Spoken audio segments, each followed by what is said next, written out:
بسم الله والصلاة والسلام على رسول الله. اللهم صل وسلم وبارك على سيدنا محمد وعلى آله وصحبه وسلم.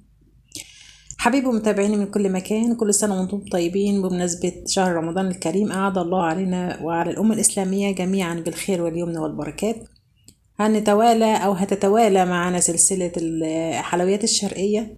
عملنا قبل كده عجينة القطايف، والنهاردة إن شاء الله هنعمل مع بعض الجلاش بس بحشوة جميلة جدا وخفيفة جدا. تابعوني ويلا نبدأ على بركة الله.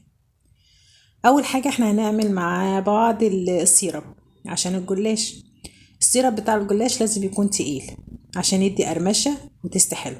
السيرب التقيل انا قلت قبل كده في الفيديوهات اللي فاتت وهقول تاني، السيرب التقيل كوبايتين من السكر وعليهم كوباية مية ورشة ملح ليمون. لو ما عندكش ليمون، عندك ليمون يبقى عصرة نص ليمونة، وبعد ما هيغلي 10 دقايق هتلاقيه وصل للقوام اللي احنا عايزينه. وبعدين نحط له الفانيليا او النكهه اللي احنا عايزينها. هنيجي دلوقتي تاني خطوه وهي هنحضر القشطه اللي هنحشي بيها. لتر لبن وعليه 5 معالق هرميه من النشا، وهنحط كمان، انا حطيت في الاول معلقه قشطه بتست وقوام حلو جدا للقشطه بتاعتنا. وهنحط السكر، والسكر ده طبعا على حسب المذاق، عايزاه مسكر قوي او متوسط. انا حطيت للتر اللبن حوالي ربع كوبايه من صغيره من السكر، لان انا مش بحبه يكون حلو قوي عشان نعرف ناكله، لان هيبقى فيه شربات وهو كمان الحشوه بتاعته هتبقى مسكره، فمش هيبقى قوي، هي يعني نفسك هتجزع منه. فاحنا لازم نخلي القشره بتاعتنا دلع شويه عشان يبقى القوام بتاع التست بتاعنا حلو جدا. تالت خطوة بتاعتنا ان احنا نحضر الجلاش. لفة الجلاش انا في الاول حطيت هنا القشطة وغلفتها بالاسترتش او البلاستيك راب عشان ما تعمليش طبقة مجلدة كده ويجلد من فوق. فاحنا عايزينه كله يبقى طري عشان نقدر نحشي بيه كويس. هبطن الصينية بتاعتي بالمادة الدهنية الموجودة. انت ممكن تستخدمي سمنة، ممكن تستخدمي زبدة، وده طبعا احسن حاجة.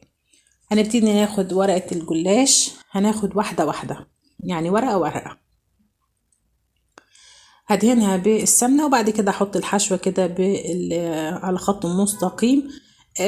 وممكن عادي تفرديها برضو في الورقة كلها وبعد كده تعمليها الرول زي ما هنشوف دلوقتي. اكيد طبعا كلنا عارفين ان الجلاش ممكن تحشيه باي حشوة، ممكن تحشيه بالمكسرات، ممكن تحشيه بالكنافة، ممكن تحشيه بالبسبوسة، وده بيبقى طعم جدا، وان شاء الله هنعمله مع بعض في شهر رمضان. والله المستعان. دلوقتي هنلف الراب بتاعنا او الرول بتاعنا وهنرصه في الصينية بعد ما هدهن في الاخر كده زبدة عشان الورقة كلها تمسك في بعضها. ورقة الجلاش الحرف بتاعها نقدر نتنيه ويمسك معانا ما يفكش. هعمله كله بنفس الطريقة، هرص كده في الصينية وهبتدي اعمل معاكم واحدة كمان.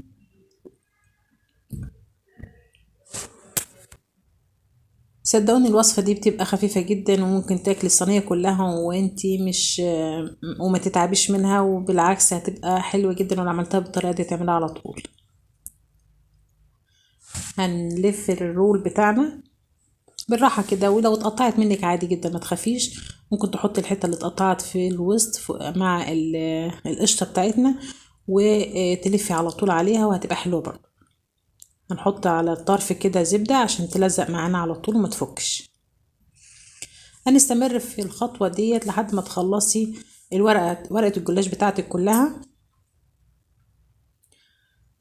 انا استخدمت هنا جلاش اللي هو بيتباع في السوبر ماركت. ممكن تشتري الجلاش التاني اللي هو بيبقى بالكيلو، ده برضو هيبقى حلو جدا ان شاء الله معاكي. الوصفة دي تنفع مع اي نوع من الجلاش.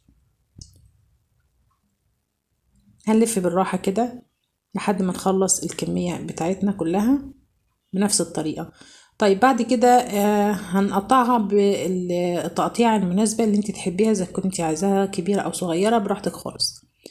انا عايزه اقول هنا ان انا سويت الصينيه ديت على البوتاجاز من فوق، يعني مش لازم فرن بوتاجاز عشان تقدري تعملي الوصفه، لا ممكن نسويها على الفرن من فوق. هتحط الصينيه هنا بعد ما قطعتها اهو دهنتها طبعا مدهونه، هي ماده دهنيه، احطها بقى على الصينيه على البوتاجاز واوطي تحتها شويه عشان ما يتحرقش مني، لان هو مش بياخد وقت خالص. الناحية اللي اصفرت معايا رحت قلبة على الناحية التانية عشان تصفر من فوق ومن تحت، زي ما طلع معانا كده بالجمال ده.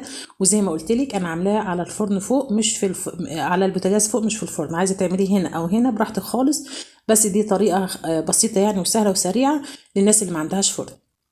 بعد ما طلع حطيت عليه السيرب، وممكن ترش عليه جوز هند من فوق وتديله الجارنيتش بتاعه اللي هو يعني اللي انت تحبيه.